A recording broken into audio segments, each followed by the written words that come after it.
Good morning, everyone. Thank you for joining us for this Facebook Live. Scott, Lisa, Lydia with you here this morning. It is Thursday. It's January 18th. All right, before we dive into the weather this morning, a reminder, you can find us live on Facebook every morning. We go live about 8 o'clock. You can also find us throughout the rest of the day on your Facebook feed. Find us also on our Inform YouTube channel and your favorite podcast platforms. Just go to inform.com/podcast and look for the Inform Minute. And Lydia, you're still dangling that carrot of like 30s are on the way, but not here yet. Yes. Still a cold morning. Yes, we still have some more cold to endure before we do get spoiled with the 30s to wrap up the month of January. Another day, another wind chill advisory. This time up north, northern Minnesota, Northern Valley, back toward Devil's Lake, down through about the Jamestown area, Bismarck, Minot. That's in effect until noon for wind chills as cold as -30 this morning. So that's nothing to sneeze at. No. That's a nice bite. Temperatures this afternoon top off in the single digits above, about 5 Fargo, only 3 Grand Forks. So similar to what we had yesterday, not toasty, continued cold, little bit of a wind, mostly cloudy sky. A few flurries develop late tonight into early tomorrow. I don't expect any accumulation with that, maybe a dusting in spots. Don't be surprised if you wake up early tomorrow morning and find a couple of flakes on your drive-in for your Friday morning. Sure. We'll do this all over again for tomorrow. Wind still out of the north-northwest, single-digit highs, partly sunny to mostly cloudy skies. Things start to change into the weekend. Kind of some growing pains that come with the warm-up. Wind turns around to the south, and it really picks up this weekend. So I do expect a windy weekend. That'll lead to a little bit of that blowing, drifting snow. Probably not the blizzard conditions that we had last weekend because I don't have new snow in the forecast. So we're working with the old snow that's on the ground. So some of that blowing and drifting around might get a little bit hard to see in open country for your weekend travel plans. Still single digits to about lower teens, maybe 10 on Saturday. Mostly sunny sky though, so that'll be nice to see some sun. And then it's that turn with the wind, that finally seeing that south wind that helps to warm us up. So 20s Sunday, Monday, and we'll go 30s then to finish out the 10-day forecast. Maybe upper 30s, close to 40 in some spots next weekend. Wow. Like total 180 compared to what we've been dealing with here in the past, week now? I think it's been that we've fast forward. Yeah, I know. So windy this weekend could cause some travel concerns, and then we'll warm up next week. Next week's warm up does come with a fairly gray sky, maybe some drizzle or mix or fog. I just expect it to be a little damp outside. So not total sunshine, not like the spring that you picture because it is January after all, but it won't hurt to be outside next week, and that's a big bonus. That's pushing us towards the end of January though. Yes. So I feel like we're getting over the hump of like the really worst bad of the winter. Yeah, hopefully that's the case. March snow can be a real friend. Exactly. Yeah. So You fill in the blank. yeah, Whatever you word you want pick to what use. word you want to use. Those are the ones that would come with the heavy, wet heart attacks Yeah. now.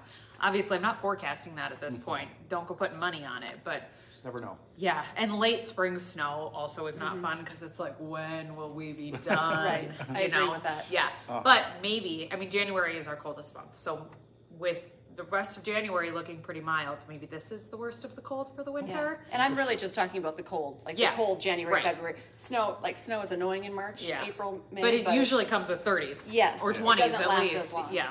So I agree. Definitely. Thank Okay, you, thanks Lydia. guys. This morning, we just learned this. A big story affects so many families in North Dakota. North Dakota is now partnering with an organization aimed at teaching thousands of kindergartners in our state how to ride a bike. Governor Doug Burgum says the agreement will provide close to 300 of our schools with the Learn to Ride kindergarten program. So that is very cool. Yeah, it is. All right, a Thief River Falls woman is now facing up to 20 years in prison. That's because she's accused of setting a fire inside of her apartment while her children were inside. 33-year-old Misty Meyer is being held in jail on first-degree arson. Her boyfriend actually called police just after 1 o'clock Tuesday morning, saying his girlfriend had lit the place on fire after a night of drinking. The fire was put out by the time officers arrived, but they did find smoldering piles of clothes and then scorch marks on the wall and ceiling. Plus, a lighter was found on Meyer when she was arrested. We want to think about warmer days. We want to think about the summer and the Fargo Air Show. Well, we're getting there. Today, there's going to be a big announcement from that event that brings thousands of people to Fargo each year. Of course, we know the air show is returning to North Fargo, to the Hector International Airport this summer. But this morning, we're going to learn more about who's going to be chairing the committee and, of course, all important, who's going to be flying in that show. So we'll know a little bit more about the lineup and the entertainment. Yeah. All right. Actually, our lack of snow is kind of forcing an issue, a cancellation of a popular Frostival event this weekend. It's kind of a goofy event, but it's a lot of fun. Of course, we're talking about those cardboard sled races.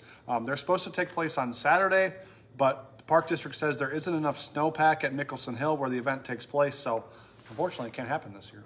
That's a bummer. Big national story today. The Department of Justice is expected to release its review of law enforcement's response to the Uvalde, Texas school shooting. You may remember 19 children, 2 teachers were killed when a gunman opened fire inside Robb Elementary. That was back in May of 2022. Police action on that day has been heavily criticized because it took officers 77 minutes to confront the gunman. Parents and guardians of the Uvalde victims hope that report will bring change and accountability. And we talked about this a lot this morning, not only for families in Texas, but it'll have a ripple effect across the country, schools across the country, and how law enforcement, react to active shooter situations. Hopefully we can, we don't ever want to plan for another school shooting, but want to be prepared for the worst case scenario. Absolutely. All right, today on Hot Mic with Don Mizzo, the 2 old rivals are set to clash tonight. Kindred and Central Cass will hear from the top-ranked Vikings as they prepare for their matchup with the Squirrels. Plus, it's another busy Summit League night. Can the Bison women stay unbeaten in league play? We'll hear from Jory Collins in Denver. Don't forget, 99 cents a month for your first 3 months. You can get that all-access pass to inforum.com. Just go to inforum.com/subscribe to check out that deal. And remember, join us for the rest of our newscast today. Our next one's at 11, then 4, 5, 6, 9, and 10. And we'll be back tomorrow morning from 5 to 7 a.m. Join us then. Have a great day, everyone. Bye.